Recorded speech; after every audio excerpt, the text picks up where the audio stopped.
I still remember the exact second everything went dark, not just on my screen.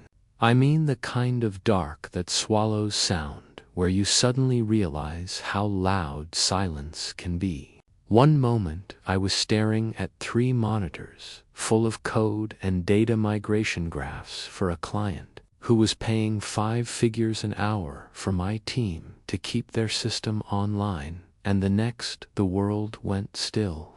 No ping, no hum, no glow, just the sound of my own breath and the faint ticking of the wall clock. The project manager on the call had just asked, "Derek, please tell me this migration isn't disruptive." And then he disappeared my heart sank. I stared at that hateful little gray dinosaur on my browser, the one that means no internet, and for a long moment I just sat there, frozen. The dinosaur stared back, smug, unbothered, completely unaware that it was currently costing a multinational company about $50,000 a minute. I muttered to no one, "No, this can't be happening." My fingers flew over the keyboard. Ping tests, local router checks, nothing, not even an internal echo. My connection wasn't slow, it was dead. And the realization hit like a punch. This wasn't a provider hiccup somewhere in a distant data center. Something physical had gone wrong, something brutal. I swiveled my chair toward the server rack behind me. My pride and joy. A custom rack I called Lucy because she'd been with me through storms, outages, and that one Christmas when a lightning strike fried half the neighborhood's routers, but not hers. Usually, Lucy's front panel glowed a calm blue, a steady pulse of light that made me feel like everything was under control. But now it was red, angry red.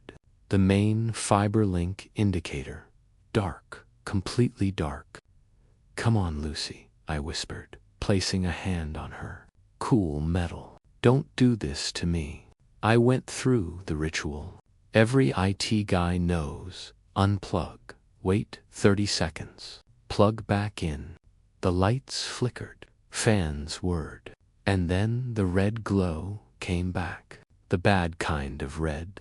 That's when my phone buzzed. My wife, Nora, texted first. "Internet out for you, too." I was uploading my class video. "It's dead." Then my neighbor, Jim. "Bro, my gaming rig just booted me out." Is Comcast down again? The dread started building. When everyone goes down at once, it's not random. I switched to cellular.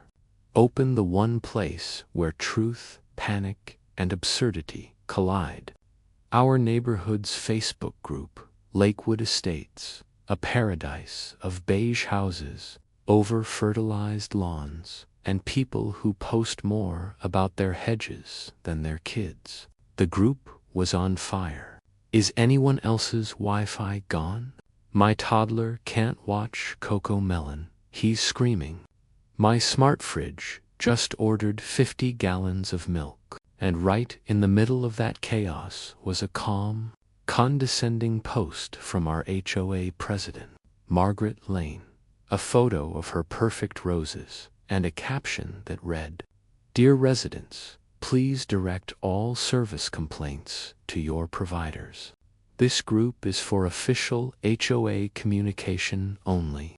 Also, George, your trash bins are still visible from the road. Citation issued. Have a lovely day." I stared at that post and something clicked in my head. Margaret, the same woman who finded me last spring because my garbage can was a shade to charcoal instead of onyx. The same one who threw a tantrum when the fiber company put little orange flags in the easement. Next to her, alias, she'd been complaining for weeks about those ugly orange markers. My stomach turned. No way. No, she wouldn't. I slipped on my sneakers, grabbed my phone, and stepped outside. The silence was eerie. Normally, Lakewood sounded like a soundtrack of leaf blowers, barking dogs, and distant lawnmowers. But that day, it was quiet. A cul-de-sac of confused suburban souls standing on their driveways with phones held high like they were trying to pick up a signal from another planet. At the end of the street stood the small brick building that served as our local police outpost. Usually, its sin flashed friendly reminders about speeding or bake sales. Today, it was black. No power, no light. That's when my suspicion turned into certainty. If the police station's dark, this isn't just Netflix down. I followed the row of orange utility flags that marked the buried fiber line. They ran straight along Margaret's property, right where she grew her beloved roses. And then I saw it, a gash in the earth, 3 feet long. Next to it, a thick orange cable sliced clean through the glass strands inside, glittering under the morning sun. I crouched down. A landscaper's shovel would have mangled it, crushed it. This was a precision cut. Sharp, deliberate, one clean motion through Kevlar and glass. My jaw tightened. You actually did it. I snapped photos, close-ups of the cable, the trench, and the corner of her immaculate white fence. Evidence. That's when I heard tires on pavement. A police cruiser rolled up, and a young officer stepped out. Couldn't have been more than 23. Sir, please step away from the L-wire, he said, clearly out of his depth. It's not just a wire, I said, standing. That's the main fiber trunk for the whole subdivision, and I think I know who cut it. Before he could respond, another cruiser screeched up. A bigger, angrier SUV outstepped a man built like a cinder block, with a mustache that could file paperwork by itself. His name tag read Sergeant Cole. What's going on here? He barked. Your rookie here found our crime scene. I said that I pointed at the cable is why your building down the street looks like a haunted house right now. You've got no network. Number 911 dispatch. No plate checks. You're flying blind. Cole squinted, trying to process it. So call the company, he said. Why are you touching it? You, the one who did this. I held back a sigh. Sergeant, I'm the guy who pays HOA dues to live in this overpriced bubble. I also happen to be a network architect, and right now your entire precinct is offline because someone decided aesthetics mattered more than infrastructure. He crossed his arms. You got proof. Oh, I've got more than proof, I said, holding up my phone. I've got the dumbest motive in the history of crime. The HOA president's flowerbed. The sergeant wasn't laughing yet, but the rookie was trying hard not to. So, what do we do? Cole finally asked. I took a breath. You're not going to like this, but I can get you back online. Not through your ISP. They'll take 3 business days and a prayer. I mean, right now, I can reroute your systems through a federal continuity network. He frowned. And what? Think of it as the government's secret backup internet designed for disasters. Hurricanes, wildfires, dumb decisions by people named Margaret. Your station already has a dormant connection, but it's manual. You don't have the setup to switch it. I do. He studied me, probably debating if this was the part where he arrests me or lets me save his job. Finally, he said, you touch anything in that building you're not supposed to, and I'll personally make you explain it to a cellmate named Bubba. Fair enough, I said. 5 minutes in your server room. That's all I need. The rookie, Officer Bennett, escorted me inside. The server room was more like a storage closet that had given up on life.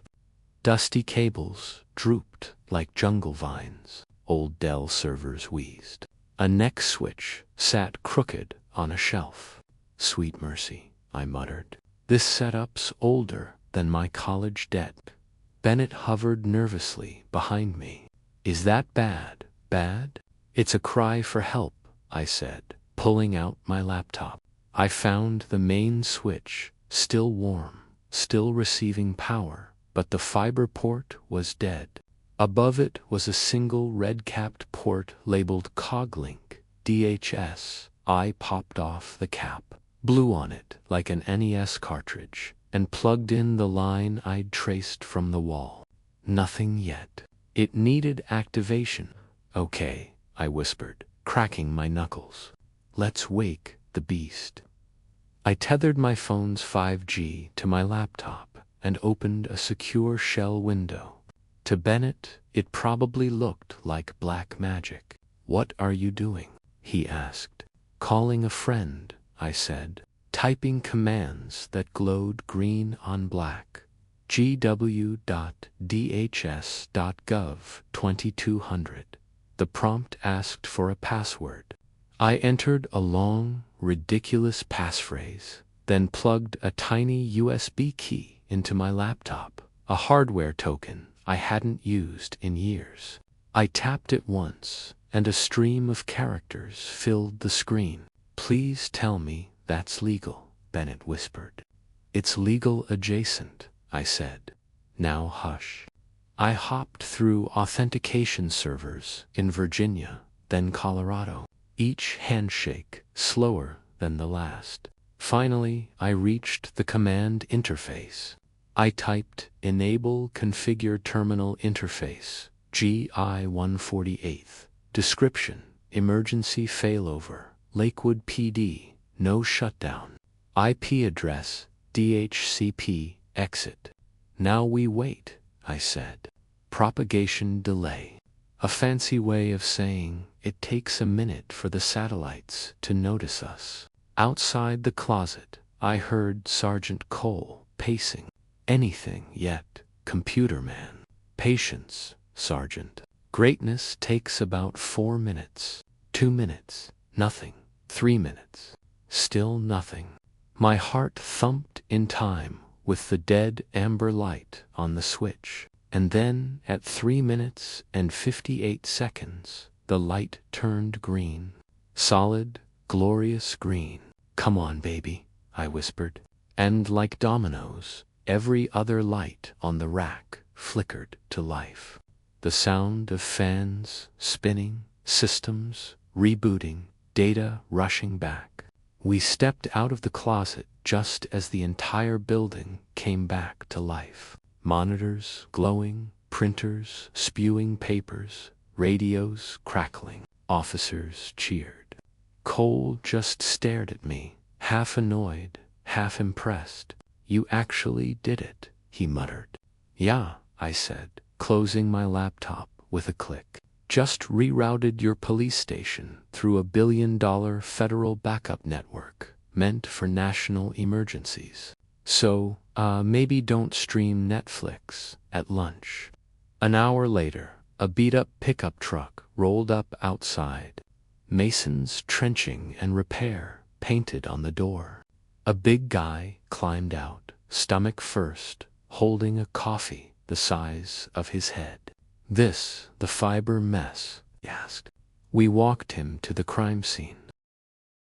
Grunted once and said, yep, cut clean anvil shears, $50 at Home Depot, and see these size 7 gardening clocks. Lady did it.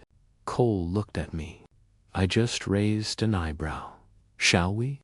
We marched up Margaret Lane's front path like an oddly assorted parade. A cop, a rookie, a contractor, and one very tired it guy.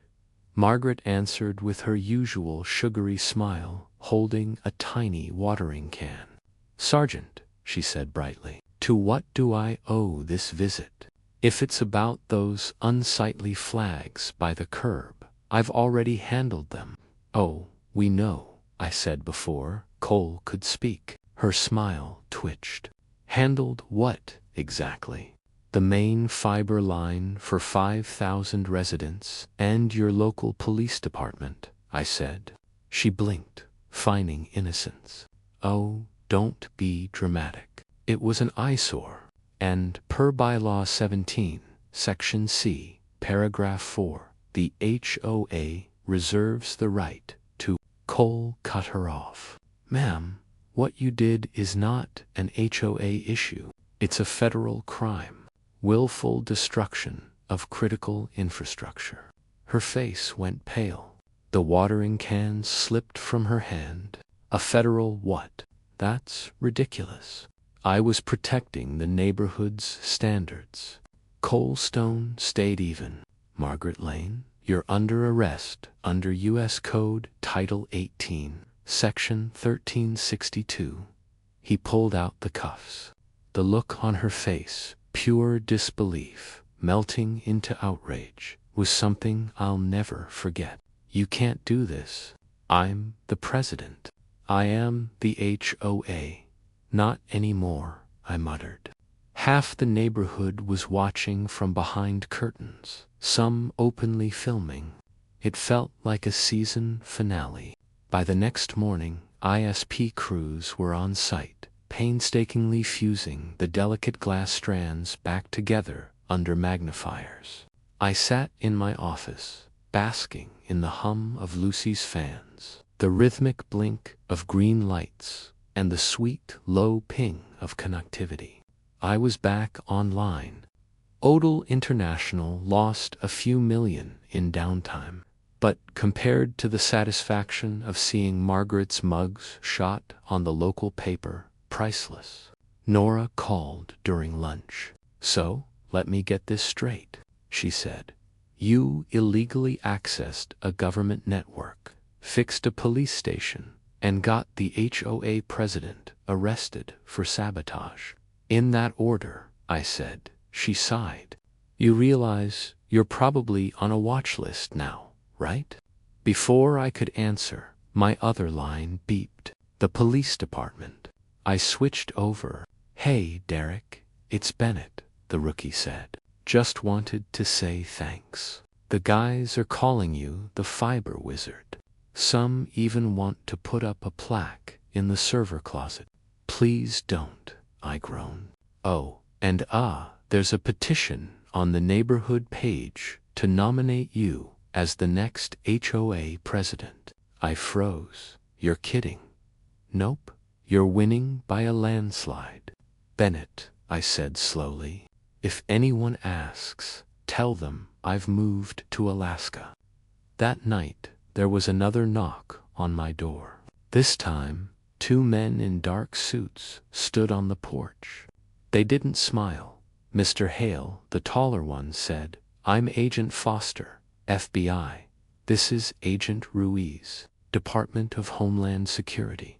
I just sighed. Let me guess. Not here to sell cookies. Ruiz held up a tablet. Yesterday, our systems flagged a major authentication anomaly from this address.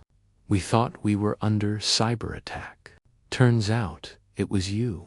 Yeah, I admitted about that. Foster frowned. You bypassed 3 levels of encryption designed to prevent exactly what you did. True, I said. But you might want to fix your timing handshake vulnerability. You can infer partial key validity from response latency. Kind of an oversight, don't you think? They just stared at me. 2 hours later, after a long debrief involving diagrams drawn on a pizza box, they concluded I hadn't meant harm, just saved a few thousand people and accidentally exposed a hole in their security. They made me sign a stack of NDAs thicker than my router manual and handed me a polished DHS challenge coin. For your civic enthusiasm, Ruiz said dryly.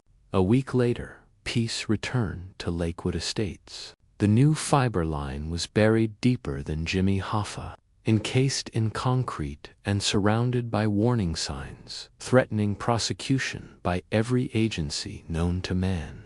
Margaret was out on bail, facing charges, and the HOA board was leaderless, which ironically made the neighborhood calmer than it had ever been.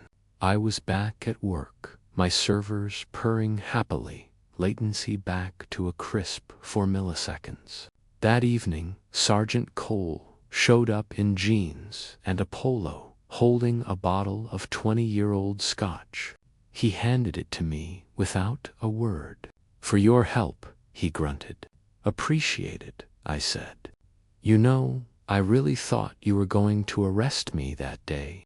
He actually smiled barely. "My computer boots in under 30 seconds now. Consider us even." After he left, I poured myself a glass and sat back in my chair, watching the green lights flicker across Lucy's face. The Facebook group was still buzzing.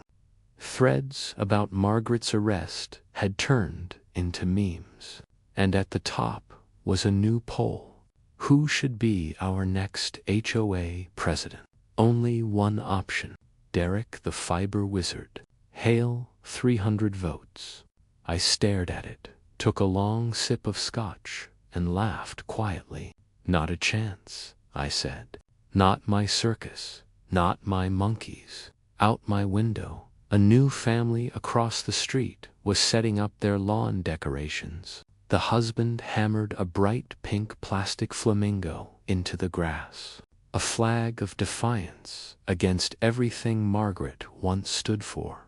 I watched him step back proudly, the flamingo gleaming under the porch lights. A new war was coming, the battle of tastes, lawn, and plastic birds. But as long as my connection stayed green, I was fine. So, what would you have done? Risk it all to fix what others broke, or watched the chaos and stayed out of it? Drop your thoughts below. I've got a feeling this story is going to divide the comments.